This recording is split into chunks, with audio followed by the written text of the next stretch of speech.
justice. Amen. There to stand up for justice for George Floyd and Taylor.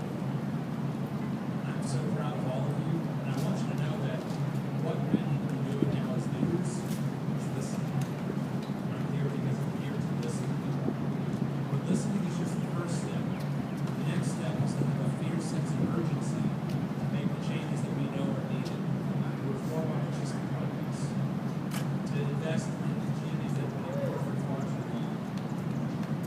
We started that work in Baltimore County, but I heard loud and clear we have much more to do. You've got my commitment that we're going to do that work. I want to do it together with you. Now, we travel around and we hear a lot of distractions who say, all lives matter. And I say to those folks, that can't be true in Black lives.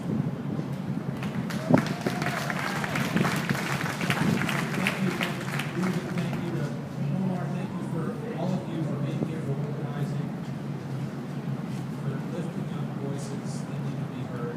We're listening here in Baltimore County. We're with you, and I'm going to hang around with you. Come and grab me. Tell me your story. Tell me what you want to see. We're here to listen. Again, thank you all so very much.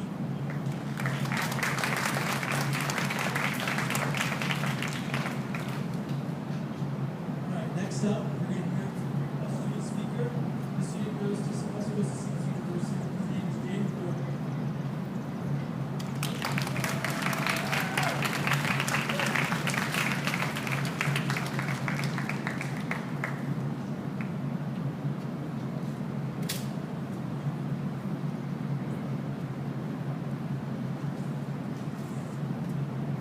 How's everybody doing today? How's everybody doing today?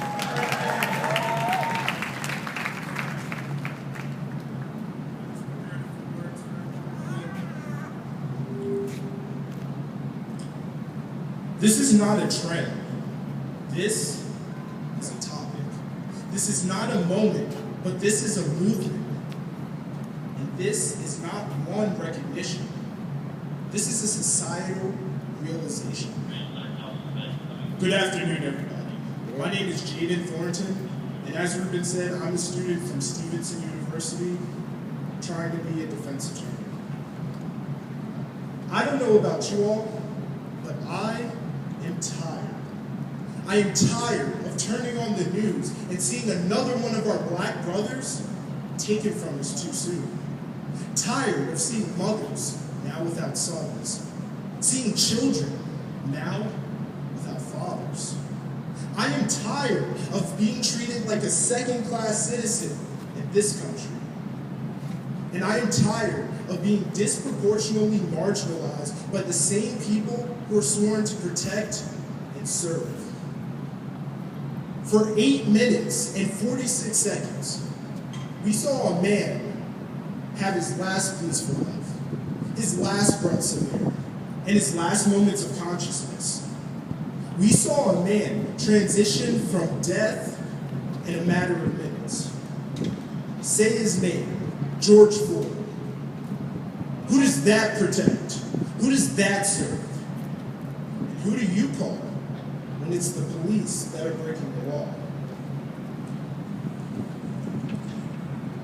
People are upset that buildings are being burned, but don't know about the history of white people burning down Black Wall Street in 1921.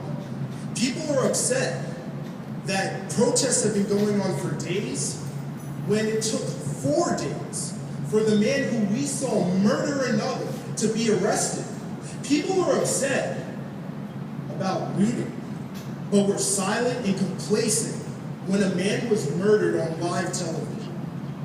Fox News spoke for hours, spoke for days, about how Colin Kaepernick's knee was un-American and unpatriotic. But they're playing devil's advocate when talking about Derek Chauvin's knee on an unarmed, uncuffed, and defenseless black man. These past few weeks have exposed the corruption of the police in America, but that's just something that black people have already known for decades. You see, people love to tell me as a black man, if you listen to the police, if you are perfect in your situation, then you can avoid abuse. That's the same thing as telling a woman that she needs to dress appropriately to avoid sexual assault. When are we going to put the responsibilities on the perpetrators? The responsibilities on the oppressors?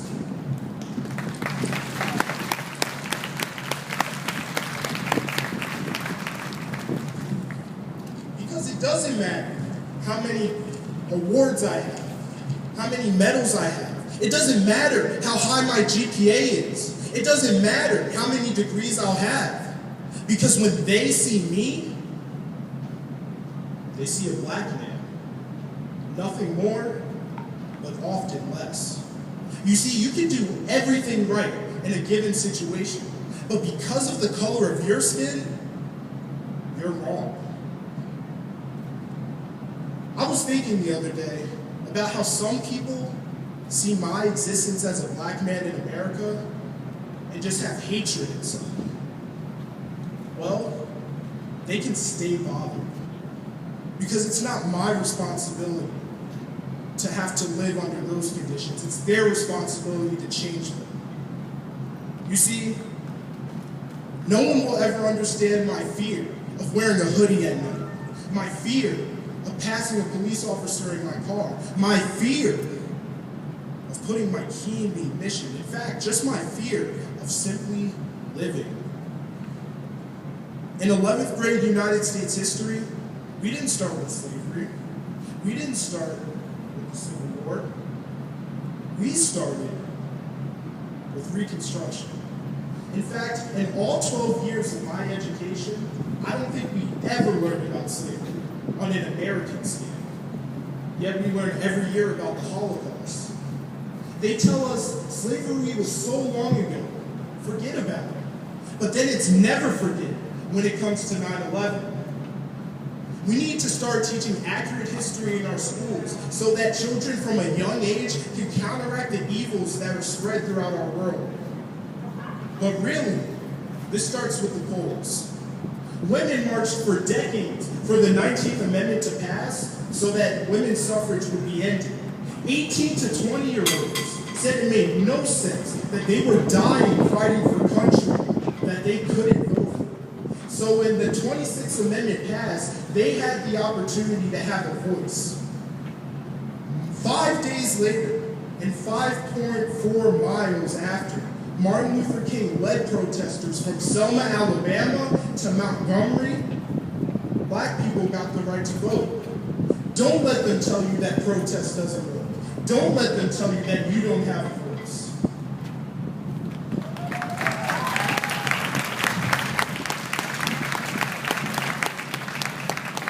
Voting is definitely a privilege.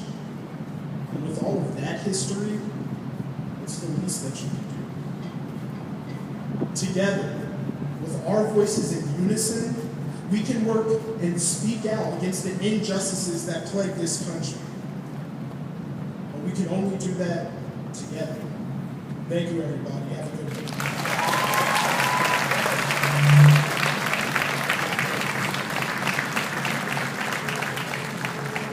Thank you, Jaden. Next up, we have a member from the Baltimore County Public School System, and I'd like to introduce Doug Handy.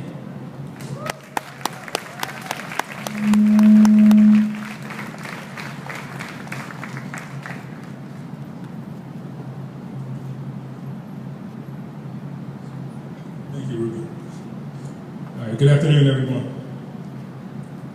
As Ruben said, my name is Doug Handy.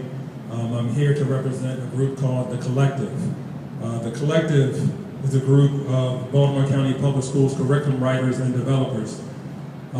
We are all Black, Indigenous, and people of color. Some of our members are here with us. Abir, Joe, Keith, if you all could be recognized.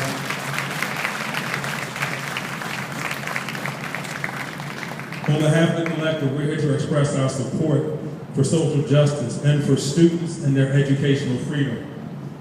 Reflective on my experience coming in education, my pathway was through an African Rites of Passage program, which led me to my teaching career.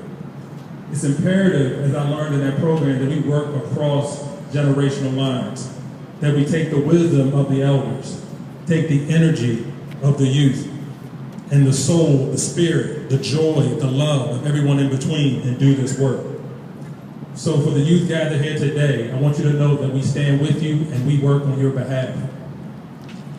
In closing, I want to say we do this work out of love and out of joy.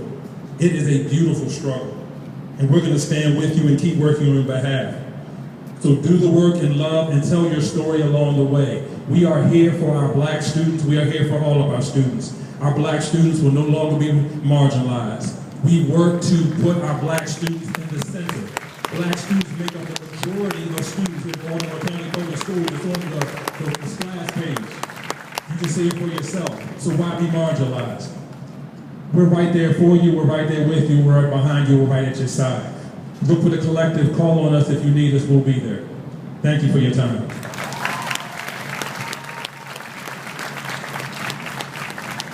Thank you, Mr. Hand.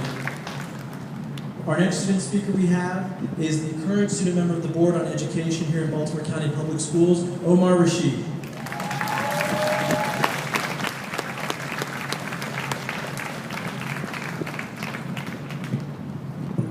Thank you. Good afternoon. Good afternoon. My name is Omar Rashid, and I'm a graduating senior at Pikesville High School, and you're a current student member of the Board of Education for Baltimore County Public Schools.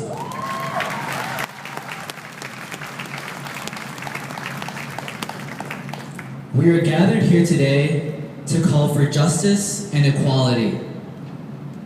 Before coming here today, I spent a lot of time thinking about what I would say to bring comfort to everyone. But I realized that there is no way for us to ever be comfortable. You see, we can't be comfortable in our homes, schools, cars, or anywhere we are present being black. So we have no choice but to fight, not for comfort, but for rights, for justice, and for our lives to matter.